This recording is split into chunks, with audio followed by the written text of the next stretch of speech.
The Government of India observes 31st October all over the country as a special day to foster and reinforce our dedication to preserve and strengthen the unity, integrity and security of our nation by celebrating it as National Unity Day or Rashtriya Ekta Divas to commemorate the birth anniversary of Sardar Vallabhbhai Patel. On the 143rd birth anniversary of Sardar Vallabhbhai Patel, we at the Consulate have also mounted a photo exhibition on his life. To begin the program, I would have the honor to invite Her Excellency, the High Commissioner of India, Ms. Ruchira Kamboj, and Mr. Ashwin Tikamji to light the lamp and to inaugurate the photo exhibition.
Thank you, ma'am. Thank you, sir.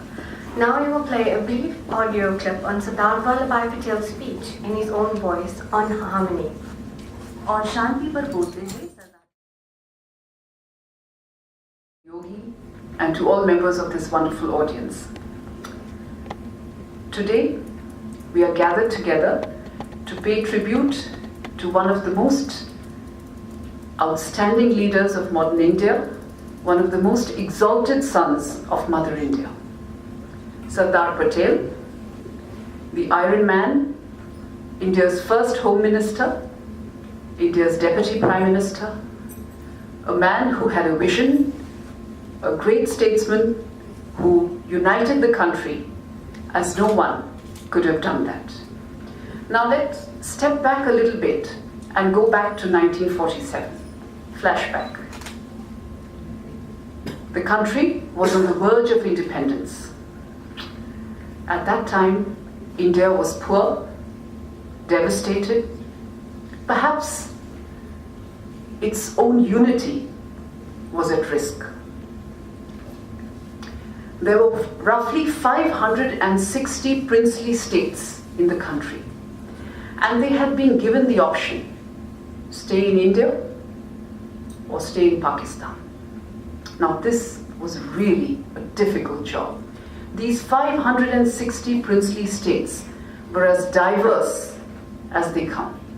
Diverse in size, in population, in economic situation. So this task was given to Sardar Patel. And in vintage Sardar Patel style, he went about this task and ensured that all of those 560 princely states acceded into India and did not secede from the country, which is what makes the beautiful mosaic of India today, a country which is diverse and a country that our Prime Minister often speaks of as Ek Bharat, Shresht Bharat. So to Sardar Patel goes the honor, the credit for ensuring against the balkanization of the country. That was no mean feat. Also, I would like to tell you that Sardar Patel was a great administrator, and in the early 1900s, he had led the Gujarat wing of the Indian National Congress. He had supported Mahatma Gandhi in the non-cooperation movement against the British, in the Salt Satyagraha, and then of course in the Quit India movement. He was a son of the soil, and the farmers of India particularly loved him. They held a great deal of affection for Sardar Patel. After all, he had led the famous Bardoli Satyagraha. But it was not just the grassroots man who loved Sardar Patel. His peers loved him immensely. He was regarded in very high esteem by his own colleagues, so much so that Sarojini Naidu once said of him, "Sardarji is a man of action and a man of decision." He was loved across the country, cutting across all religions, races, creeds, and sexes. That gives you a little bit of an idea of the towering personality, a commanding presence that was Sardar Patel. Today, the Prime Minister of India, Shri Modi, has inaugurated the world's tallest statue, the Statue of Patel, or the Statue of Unity. It is roughly 800 feet high, which includes the base and the statue itself, I'm told double the size of the Statue of Liberty in the United States. So Sardar Patel stands there as a towering figure on the banks of the Narmada River in the state of Gujarat, serving as a beacon, reminding everyone in India, particularly the youth who tend to take everything for granted, of the sacrifices, of the hard work, everything that was done, which has ensured our today. So I would like to invite all of you, whenever you go to India, this is a place and this is a statue that you must absolutely see. So make that an absolute must in your in your itineraries when you go to India. I can assure you that you will feel very, very proud. Now, I'd just like to say in closing that even as today the Prime Minister has inaugurated this statue of such a towering personality, comes the great news that India has jumped to spot 77 in terms of ease of doing business. That's really an incredible achievement. Last year, we had jumped to the 100th position from 130. So we have jumped 53 spots in 2 years. That too is no mean feat. So what I can tell you, you can all be immensely proud of your motherland, the world's second most populous country, the world's fastest growing major economy, a very, very attractive investment destination, a country that is on the move, reforms are on the move, cities are on the move, we are building 100 smart cities. Overall, you have the picture of an India that is surging forward, growing very rapidly, rightfully taking its place in the Committee of Nations.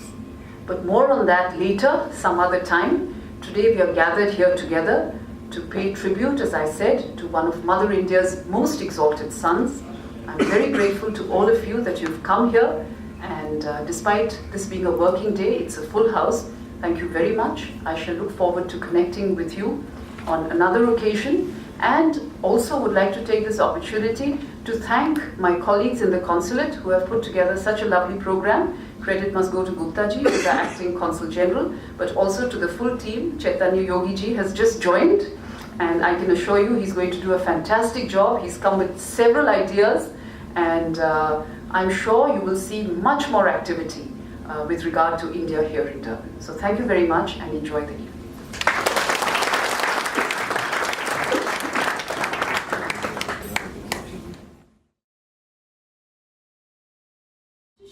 Mutual bickering and the differences of being high and low, and develop the sense of equality and banish untouchability. We have to restore the conditions of Swaraj prevalent prior to the British rule. We have to live like the children of the same father. स्वदेशी सरकार ने एकता और सहयोग आवश्यक गुण है। In a domestic government, unity and cooperation are essential requisites. जाति पंथ के विभेद से हमें प्रभावित नहीं होना है। सभी भारत की संतानें हैं। हम सभी को अपने देश से प्यार होना चाहिए तथा आपसी प्रेम एवं भाईचारे से अपनी नियति का निर्माण करना चाहिए। No distinctions of caste and creed should hamper us. All are the sons and daughters of India. We should all love our country and build our destiny on mutual love and help. कोई व्यक्ति क्रांतिकारी पथ का अनुयायी हो सकता है, लेकिन वह पथ समाज के लिए घातक नहीं हो। क्रांति में हिंसा के लिए कोई स्थान नहीं है। One can take the path of revolution, but revolution should not give a shock to society. There is no place for violence in revolution. Mahatma ji द्वारा शुरू किया गया युद्ध सरकार और स्वयं दोनों के विरुद्ध है। पहले के खिलाफ लड़ाई समाप्त हो गई है, पर स्वयं के खिलाफ लड़ाई कभी समाप्त नहीं होती है। इसका उद्देश्य आत्मशुद्धि है। The war that started by Mahatma Ji is against two things: the government and secondly against oneself. The former kind of war is closed, but the latter shall never cease. It is meant for self-purification. जब तक आप यह न जान लें कि मरना किस प्रकार है, तब तक किसी को किस प्रकार मारे यह जानना आवश्यक नहीं। बल प्रयोग से भारत का हित नहीं होने वाला है। यदि भारत का हित होगा तो वह अहिंसा के माध्यम से होगा। So as long as you do not know how to die, it is useless for you to learn how to kill. India will not be benefited by brutal force. If India is to be benefited at all, it will be through non-violence.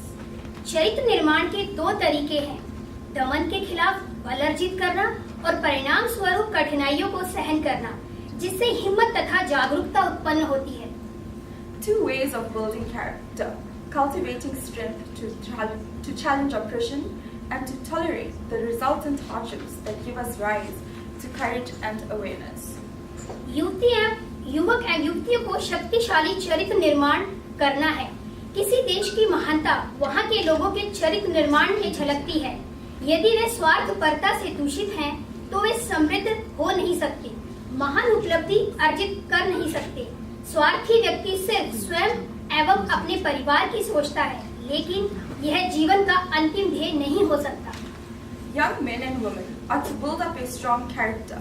A nation's greatness was reflected in the character of her people. If it was sullied by selfishness, such a person could not prosper or achieve great things. Selfishness had its place in life, as everyone had to look at his own needs and that of his family. But this could not be the all and end all of life. आज भारत के लिए सर्वाधिक महत्वपूर्ण कार्य है कि वह संगठित एवं संयुक्त शक्ति के रूप में मजबूती प्राप्त करे। The main task before India today is to consolidate herself into a well-knit, united power. जाति समुदाय शीघ्र समाप्त होंगे। हमें शीघ्रता से इन चीजों को भूलना है। ऐसे बंधन हमारे विकास को रोकते हैं। Caste, community will rapidly disappear. We have speedily forgotten all these things. Such boundaries hamper our growth. धर्म का संबंध मनुष्य एवं उसके निर्माता के बीच का है। Religion is a matter between the man and his creator. हमने अपनी कमजोरियों से उत्तीर्ण होने के लिए सही दिशा में ईमानदारी पूर्वक प्रयास किया है। यदि प्रमाण की आवश्यकता हो तो वह हिंदू मुस्लिम एकता है। इसी प्रकार हमें पारसियों, ईसाइयों एवं देश के अन्य नागरिकों के प्रति भी सौहार्दपूर्ण संबंध स्थापित करने हैं। We have tried to overcome our weaknesses honestly and in an indefinite manner. The proof, if any proof is needed, is Hindu-Muslim unity. We have established cordial relations with Parsis, Christians, and other citizens of the country. Namaskar. Thank you. If you, during the course of my address, find a leaning towards all those tendencies, please excuse me. In preparing for this particular discussion this evening, I found myself wading through some plus 200 pages of information on this great man. It was almost impossible to find a suitable enough 15-minute discussion. So what I eventually ended up doing is, with the help of my friend Professor Brij Maharaj, I managed to put together something which is about 25 pages and might take about an hour. Now that again is not going to be good news for you, so I thought I would, rather than read everything to you, it will be more suitable and more appropriate that I do a précis of the information that I was able to put together on this great man.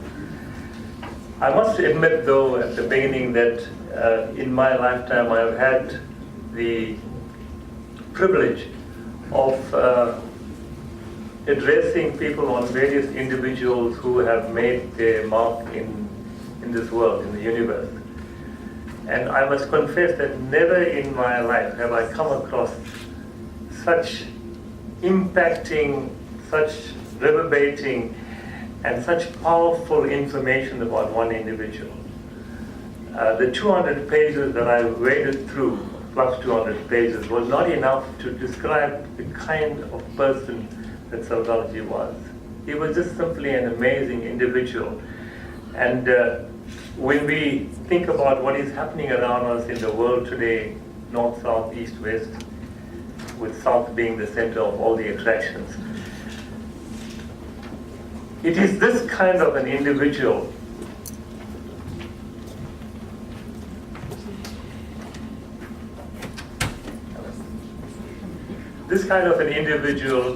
who is required to shape the kind of moral dilution, the kind of moral degradation that seems to be the order of the day in the world around us today.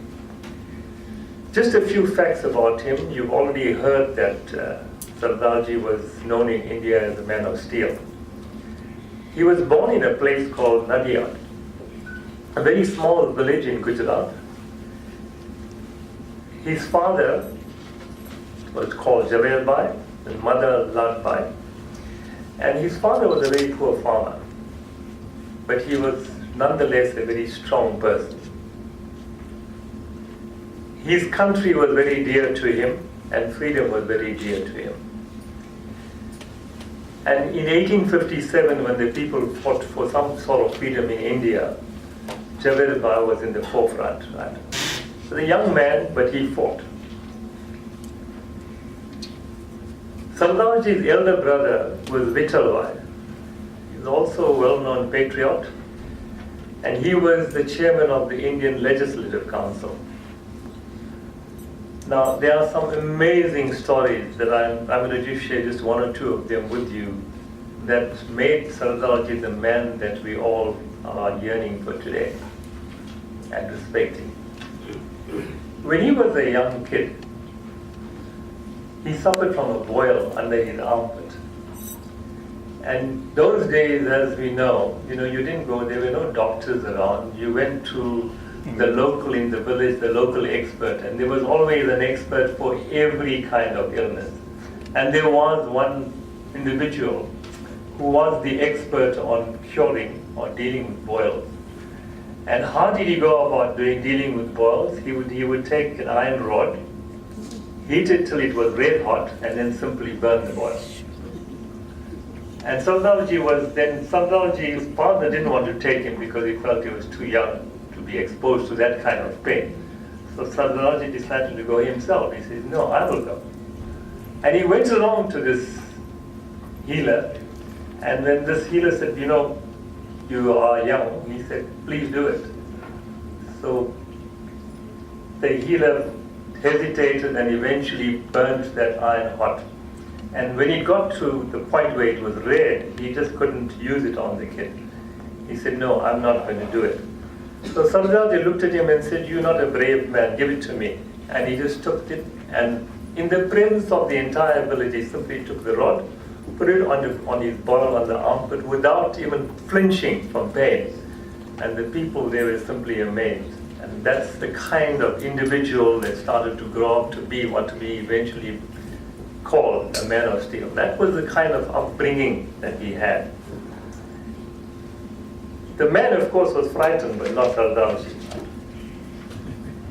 His early education was in a place called Karamsad, and then he went to a school in a place called Petlad, and after a while he went to a high school in this place called Nadia. And even there at school too, he was causing problems. Right? There was a teacher in the school, this is another one of these anecdotes, right, who used to force people, and this still happens today. I'm not going to refer to lecturers yet, but you know, it's a very common thing for lecturers to publish a book, and when they lecture, then you're obliged to buy a book. It's very common. Due respect to my friend Rich. And this was what was happening in the school that Sardarji was attending. That the teacher was forcing all the pupils, these pupils, to buy this book. And of course, Sardarji was offended by that. And when the teacher found that if you didn't buy the book, then he would, punish you and isolate you and marginalize you and so on. So what he did is Sardarji spoke to all his companions in the class and he said, look, we're going to put this teacher right in his place. I want an assurance from all of you that we're not going to buy any book from him, but we've got to do this together. And they decided that the way they're going to do that is for a whole week they won't go to school. He encouraged his friends, his companions, to boycott effectively the school because of the sale of these books. And the result of that was that the teacher had to literally fall on his knees and plead with his kids to come back and apologized and said, no, there is no need to buy my book anymore, you do as you please. But these were just the kind of actions that this young man, who was brave enough to take a heated rod onto his body and then take on a teacher, this is the kind of person that was growing up. And whilst he was in this place called Petlad, he used to cook himself. Every week he used to carry provisions from home and he used to walk the entire distance. He could have gone by train if he wanted to, but he didn't want to do so for two reasons. One is he didn't want to, but more importantly, he just didn't have the money, to buy a rail ticket. And one day in the course of his schooling career, the teacher in class made a mistake in working out an arithmetical calculation. And of course, Sardarji being Sardarji immediately told him he was wrong, that you are wrong. And teachers are teachers. The teacher got very angry, being corrected. And he foolishly said to Sardarji, he says, oh, so you think you're clever, why don't you be the teacher? Well, Sardarji just went right up to the front, took the seat there, and he said, right, I'm going to be the teacher here now. He took on the teacher who was trying to chide him, but it was the kind of personality that he was. When he went to school, he first chose Sanskrit, and then he changed to Gujarati, which is my home language. And Sanskrit was very dear to the teacher. The teacher liked to teach Sanskrit and not Gujarati. So when Vallabhbhai Patel, being the only one in the class who decided to take Gujarati or switch to Gujarati, every time he entered the class, the teacher used to taunt him about this fact that he was doing Gujarati. And one day he made the comment, he said, oh, welcome, there comes the great man. Little did he know that that little taunt in the form of here comes the great man was going to be so true, because that's exactly what he turned out to be eventually. And when he said that, he asked him, he said, why did you give up Sanskrit and why did you choose Gujarati? And Sardarji's answer was brilliant. He said, if everybody chose Sanskrit, then you don't have to work. No, a teacher. Now, it's a kind of responses that you get from brilliant minds. And the teacher got into a rage when he told him that. So he went and complained to the headmaster.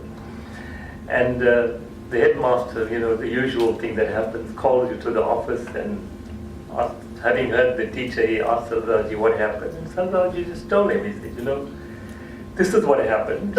I chose Gujarati because I thought the teacher would have some work to do. And the teacher got even more bitter because this was being said in his presence. But the principal or the headmaster simply didn't admonish him, but praised him and said, such a bold young man. This is the kind of young men that our country needs. Another comment made by the headmaster then as a young kid, which turned out to be words of wisdom as we know them today. He was very ambitious as a young man. And his major ambition was that he wanted to be a barrister. And to realize this ambition, he had to study like everybody else, but he had to go to England. Because in India, there was no opportunity for you to be a barrister. You had to go to England to become a barrister, join one of those famous, what they call inns, and study to be a barrister. And coming from a poor family, he just didn't have enough money. So what he did was, he decided to do what some of us did. Today we have an organization called UNISA, where I studied, through correspondence. You study on your own. And he decided to do just that.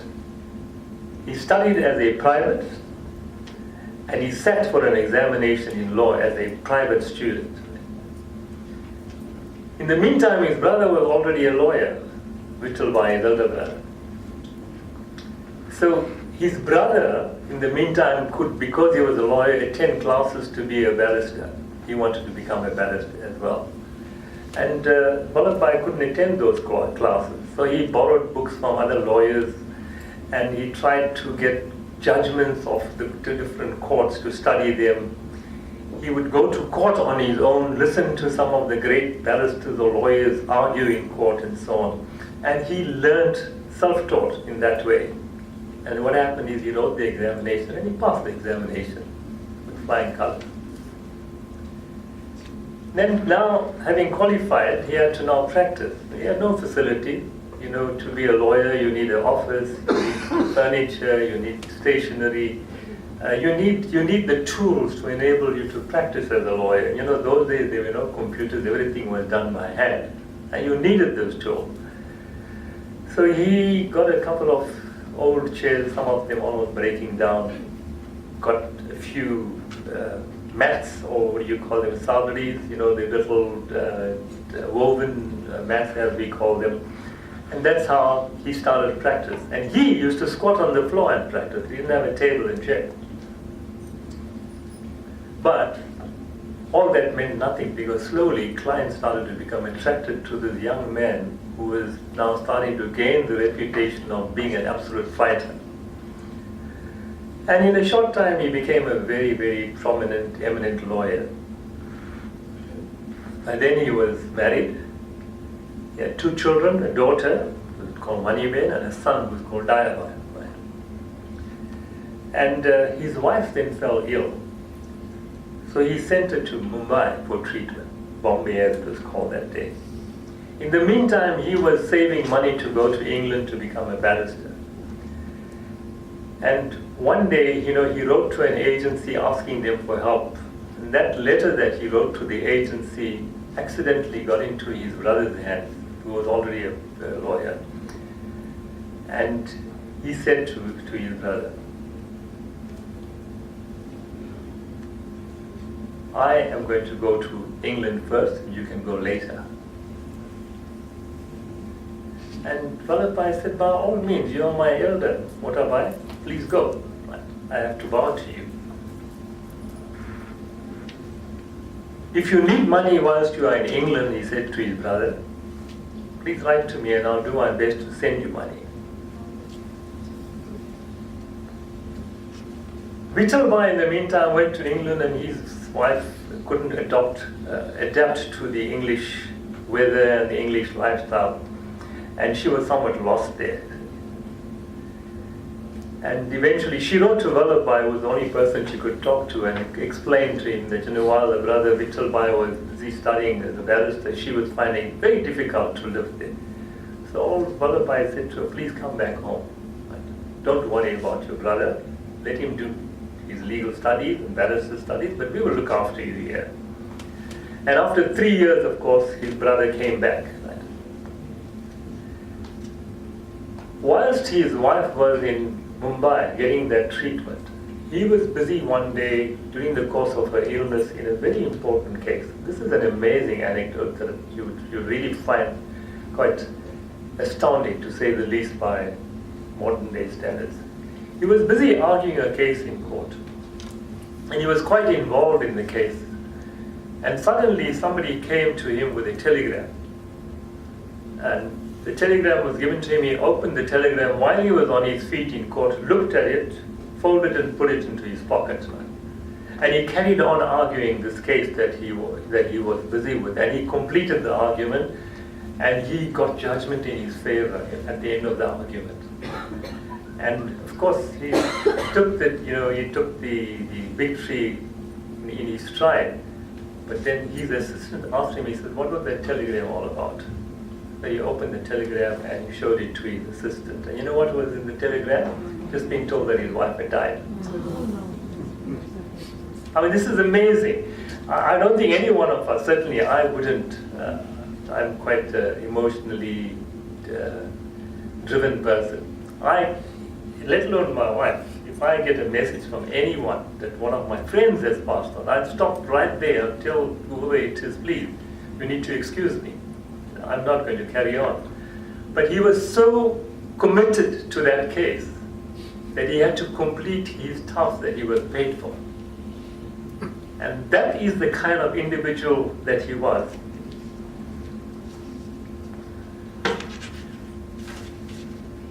He was only 33 years old when his wife passed on. And of course, as the story goes, he never married again. That was it. In the meantime, his brother came back from England. And when the brother came back, the brother then realized how important it was, and he sent Sardarji to England to study the barrister examinations. And he came back as a barrister, excelled himself, and he set up a practice in Ahmedabad. That's where he set up his barrister practice. And of course, it was a matter of time before his fame grew. People started to support him. And during the course of one little exchange between him and his brother once said to him, he said, you must look after the family, I'll look after the country. And Sardarji told him, yeah, you can do that.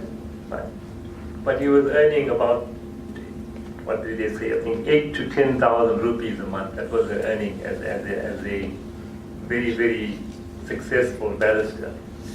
And one of his favorite pastimes, like many of us, we call it tanning, but he used to play cards. In a local place, he played cards. And when he used to play cards, like those of us who indulge in that game realize that one of the things that happen during the course of you playing cards is interesting social conversations take place. Some very interesting conversations. While you're playing cards, something is said by one person that leads to a debate, and all kinds of debates take place on the card table. And with him, he was amazing, because somebody mentioned something about satyagraha, because Gandhiji had just come on the scene then. And he used to laugh at satyagraha. His reaction was all nonsense. That was his initial reaction. But as Gandhiji started to make his mark in India and make his mark with the satyagraha philosophy of his, Sardarji was one who was an avid reader and who started to follow Gandhiji for no reason. He just started to follow, and he started to get sucked into Gandhi's philosophy. And it was in Godhra where the two of them met for the first time. And it was almost a fate-driven meeting, because that meeting resulted in the two of them just becoming close friends. They started, from that time they met, And immediately they started to become close friends. Sardarji also had another side of him. He was very fond of children. He loved children. But he was never a person who liked to give an exhibition about his love for children. Quite often, Maniben used to ask him, "How's your father?" Very common conversation question that many of us indulge in today, and sometimes out of sheer social courtesy. And so he used to always say, "I'm okay." "How's your father?" He said, "I'm okay." that used to be his response. And he found this relationship with Gandhiji so overwhelming that eventually Gandhiji became one of his closest friends. And he literally entered into Sardarji's home. And he became like a father to Sardarji's two children. This is the relationship that grown. Love of simple life, good habits, all that started to now overtake him. Now in 1918, in Gujarat there were very heavy rains. And those rains destroyed the crops in Gujarat completely. And you know, those days you had that government, which was a foreign government, and what they did is, despite the rains and the destruction of the crops, the government demanded revenue taxes from the people. And of course, the farmers knew only one person would help them at that time, and they turned to Gandhiji, right? And Sardarji then entered the scene. So what he did is he came up with an idea. He said, "No, we must fix this government. He said, let's talk to our children, and none of us must send our children to school. Because if you don't send our children to school, they're not going to collect any money." That's the way it worked those days. Right? And that resulted in another turnaround. The government relented on imposing the revenue of the taxes and so on. And again, Sardarji, with his manipulation of sheer guts and steel-like attitude, standing up for what was right, resulted in the people being relieved.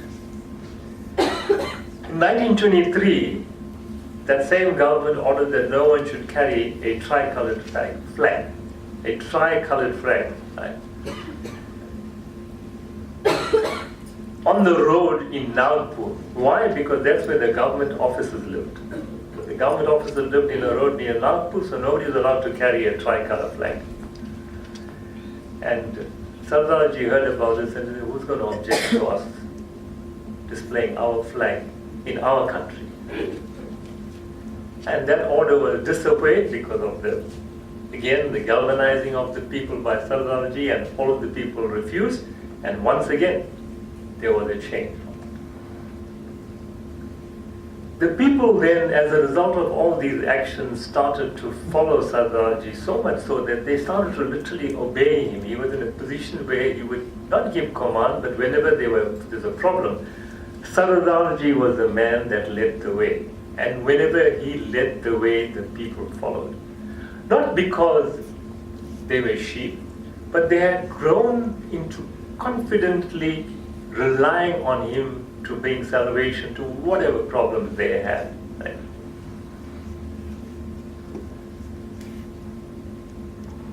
Satyagraha in the meantime started to also overcome Sardarji. And quite a few times there were agitations on the part of the people, but Satyagraha was now something that he was punting himself. The people of Borsa Taluk were subject to this is a relatively small little instant in his life. They were being pestered and somewhat interfered with by a group of Dakus. There was a group of Dakus that entered that Borsa Taluk area, and they started to terrorize the people. And you know, Dakus are, by their very name, the gangsters, as we call them today, or thugs. And there was one Daku who was the head of that whole team called a chap called Baba. And they were not only just looting the people, they were starting to indulge in murder as well. The police force came up, and the police became a menace themselves, because the police became part of the gang, as you know, these things, that's the way these gangsters work. Right? So they frightened the people even more. And when Sardarji heard about it, he raced to that place. And what he did is he got a whole lot of youngsters from that area. He said, come, brought them together, formed a team, and he said, we're going to fight these guys. And it was a matter of time, not only did they fight them, but they chased them away from the village completely. And here again, he led.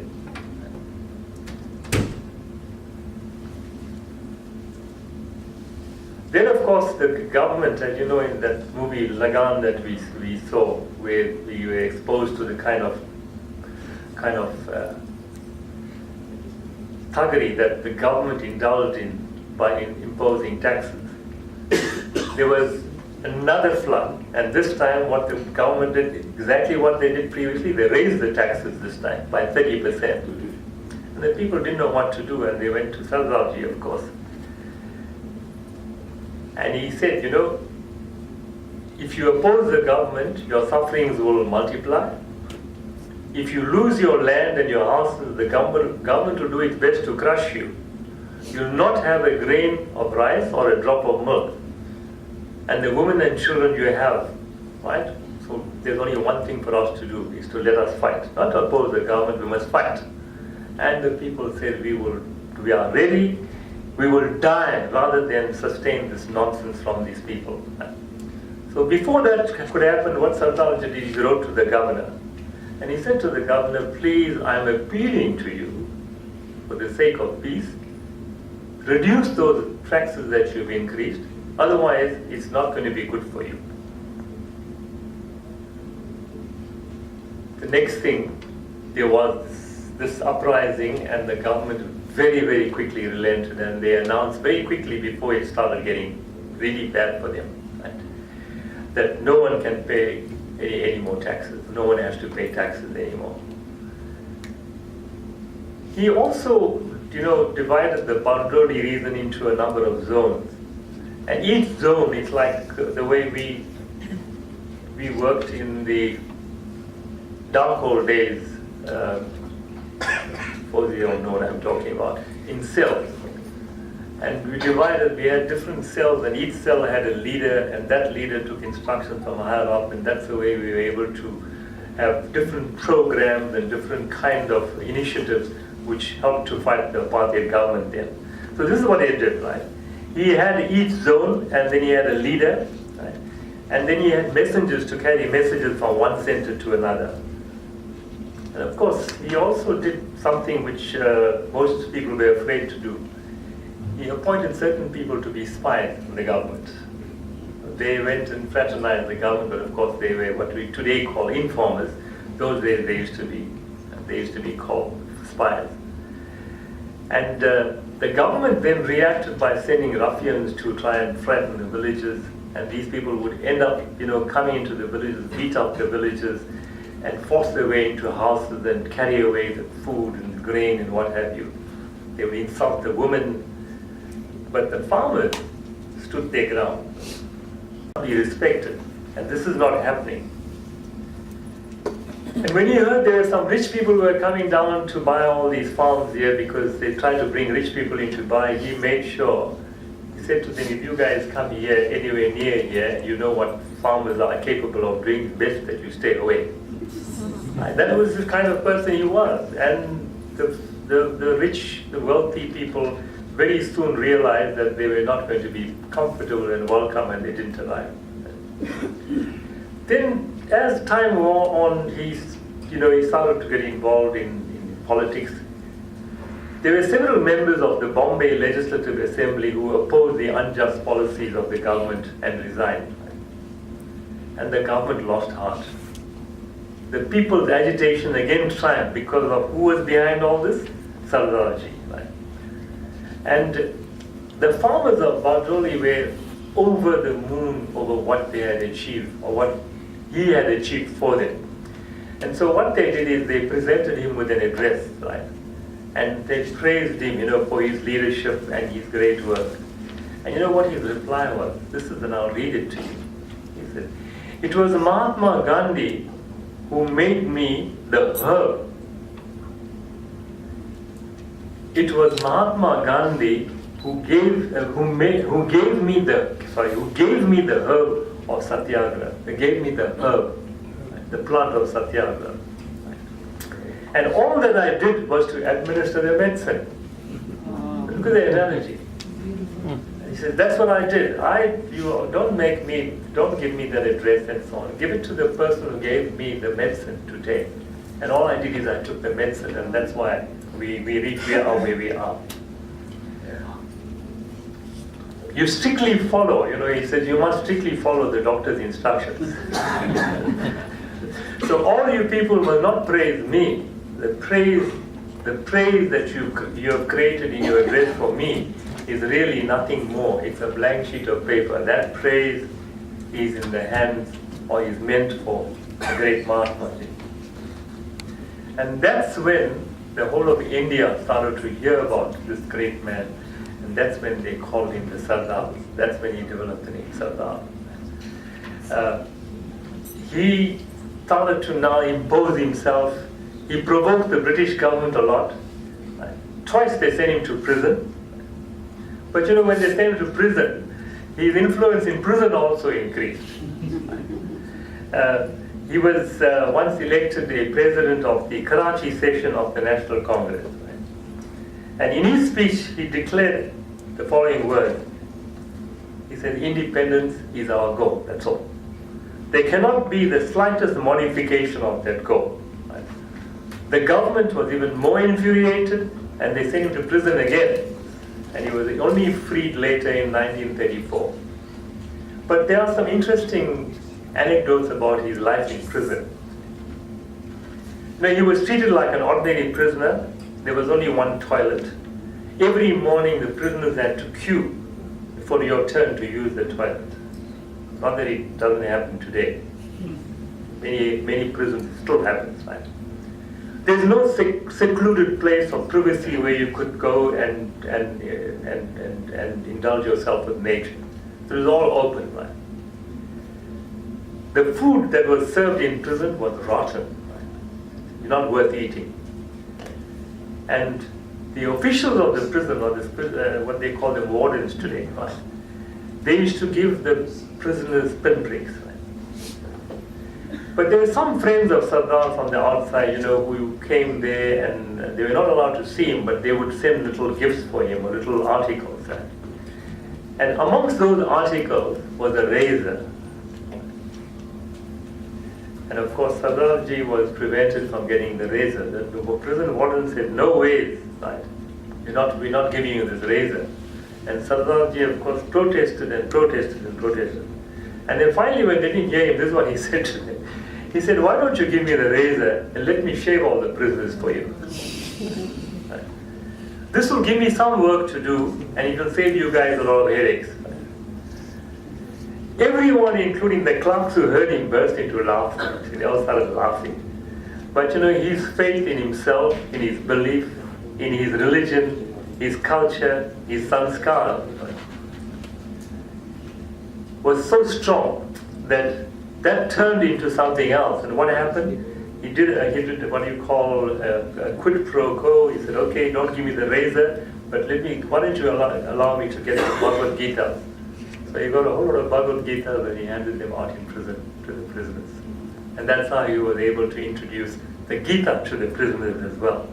And soon, not only did he stop there, then he asked for the Ramayana. He got the Ramayana, and then he had to distribute it in prison as well. In 1937, there were elections in the provincial legislature, and he was the chairman of the Congress Parliamentary Board. Right?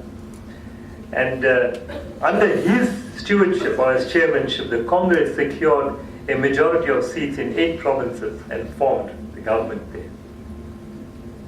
And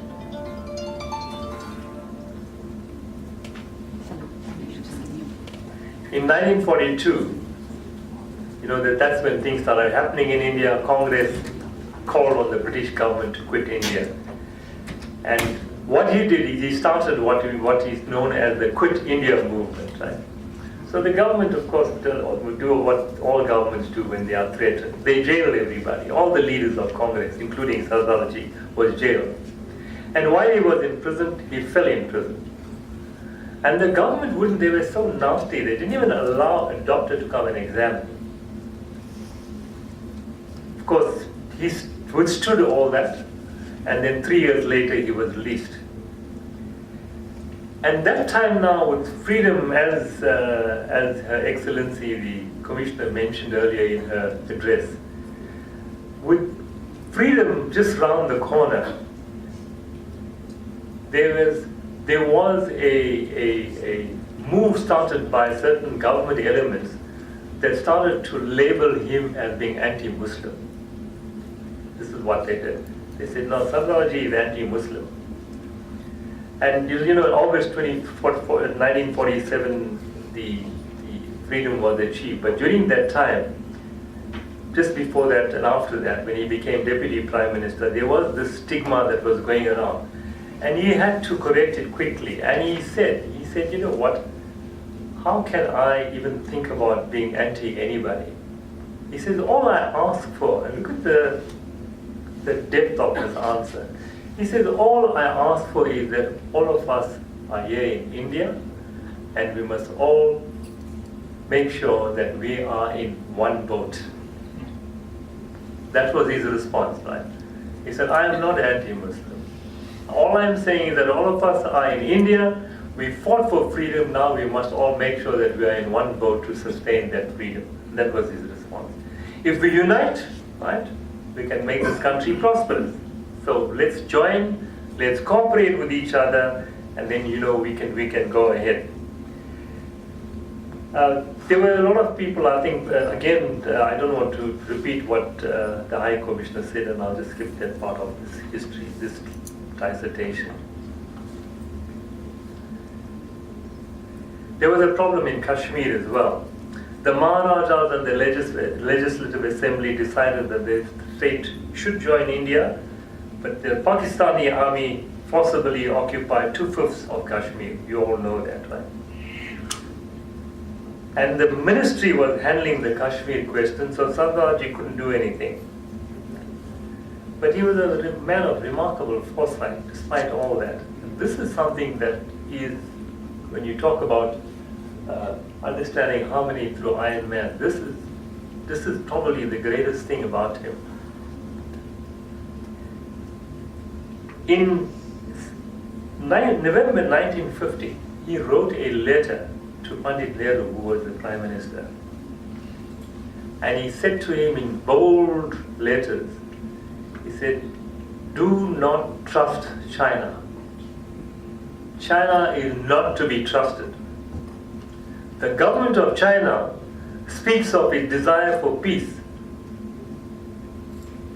They are trying to mislead us. We must plan the defense of our country now.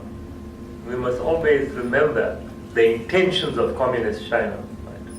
5 weeks after writing that letter, he passed on. And 12 years after that particular letter that he wrote, and after his passing on, you all know what happened. China invaded India. They did one of the biggest, deaths on India. Communist China entered, and of course his words then began to ring true. And he had written this letter to Pandit Nehru and said, don't trust these Chinese people, they're communists, they will stab you one day. And that's exactly what happened. Of course, the rest is all history. Gandhiji was subsequently assassinated, and you all know the story. But as far as Sardarji is concerned, I've related all these incidents. There's so many other incidents, but I thought I'll relate these incidents to tell you something. That he was not known as a man of steel for nothing. Despite all that, there was a level of tenderness in his heart. He looked after Gandhiji, and that looking after Gandhiji is what made him close to Gandhiji and turned completely to understand and experience and practice the philosophy of Satyagraha. when anything was brought to him, he always had this calm nature about him. They say that he was always calm, despite the fact that he had the reputation of being quite a strong man and stern man. But when people came to see him, they found a very calm individual. But when he became famous, it did nothing to him. He just carried on the way he was. His humility was just amazing. And that is why they say he was able to always get volunteers to join. Whenever he wanted to do anything, like a couple of incidents that I shared with you, he was able to gather people together very easily because of his very disposition. And it's 100 years now, not 100 years, but over 100 years that this man has passed on. And it's to his credit and to the things that he did and the policies that he stood for, the principles that he stood for, that today, so many 100 years later, 100 plus years later, we are actually commemorating his lifestyle. And that is basically where the humility and the compassion comes from. Thank you, ladies and gentlemen. I hope that I have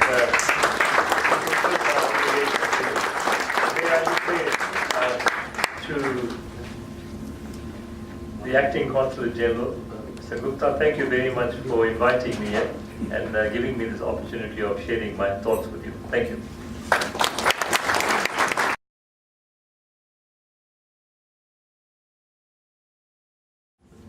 Her Excellency Madam Ruchira Kambos, Shri Ashwin Trikamji, our Acting Consul General, Shri Pradeep Gupta ji, distinguished guests.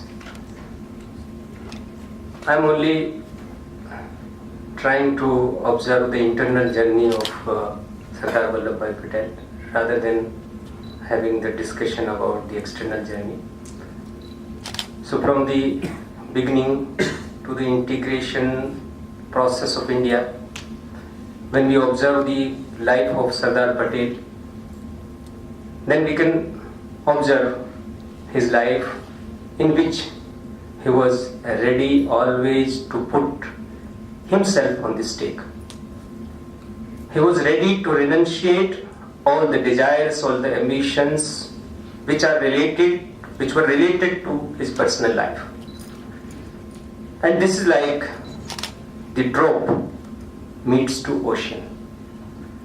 When drop meets to ocean, then drop losing itself, its existence, but become ocean. And ocean is naturally powerful. Drop sometimes seems to be powerful, seems to be exclusive in terms of ego. But when you merge into the ocean, when you merge into the vastness, when you merge into the completeness, when you merge into the infinity, then you find that it is my last destination, it is the saturation of my life, and it is only the journey which I have to travel.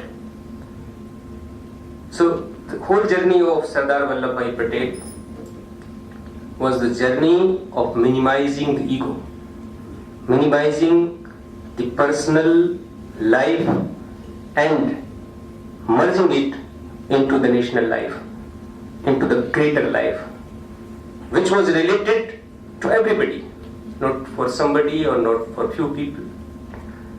So in that terms, it was the internal life, it was the being. Because of that being, he was considered as the man of action. So he was not considered as the man of action because of doing, but because of his being. And his being was reflected into action all the time. And that being was important because being was connected and this being was harmonized. This being was a symbol of harmony. That's why all the life when Sardar Patel was acting as the leader, he was considered as Sardar. Everybody wants to become Sardar, but what is the problem in becoming Sardar? It is the ego only. It's the simple desires, the narrowness of the life, always standing like obstacle in our life. So we want to become Sardar, but we cannot become, because this is the simplest thing which is between us and becoming the Sardar. Because people don't accept us, because we don't accept them. We don't feel that they are extension and expansion of us. We all are complementary to each other. All contradictions are illusion. Only the complementarity is there. So whole existence is moving in the cycle of oneness. And this oneness has to be realized. When it has to be realized, when the oneness can be realized, then anybody can become Sardar. Sardar is sleeping within us. We can make us awakened as Sardar, and that is the importance of this day. Thank you very much.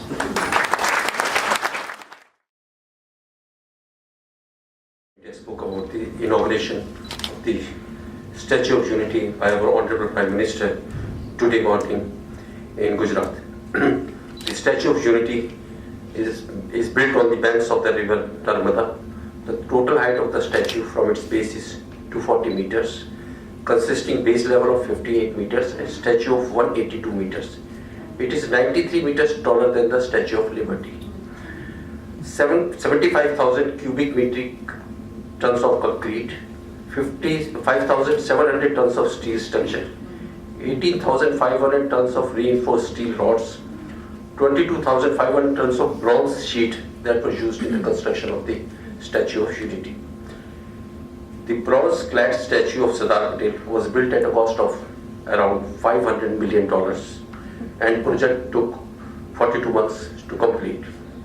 Dedicating the statue to the nation today, Honorable Prime Minister said, Statue of Unity is an answer to all those who question the existence of India. The height of the statue is to remind the youth that the future of the country will be as huge as this. It is also symbolic of our engineering and technology affordability. Crediting Sardar Vallabhbhai Patel for uniting India, Honorable Prime Minister said, had Sardar Patel not united the country, we would have needed visas to see lions or pay homage to Somnath or view the Charminar in Hyderabad. Sardar Patel converted India's diversity into its biggest strength. The country is today following the path shown by Patel and is moving forward to become the world's greatest economic and strategic power. After the vote of thanks, which I will be reading out, we will be playing a short video of 3 to 4 minutes on the Statue of Unity with musical representation of its purpose.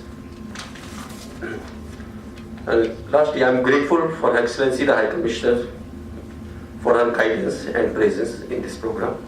I would also like to express my gratitude to Mr. Ashwin Trikamji for accepting our invitation and for delivering a nice and enlightening speech. I would like to say thank you to Her Worship, the Deputy Mayor of Ithwain and Municipality, Ms. Fawzia Peer, for her gracious presence. And also would like to thank Advocate Ranjeev Nirgam, the President of Mental Health Society, the President of Gujarati Kendra, Mr. Jani Magji, Mr. Richard Gonder, President of the Federation, and all other distinguished staff. I would like to thank all of you individually for accepting our invitation for today's event.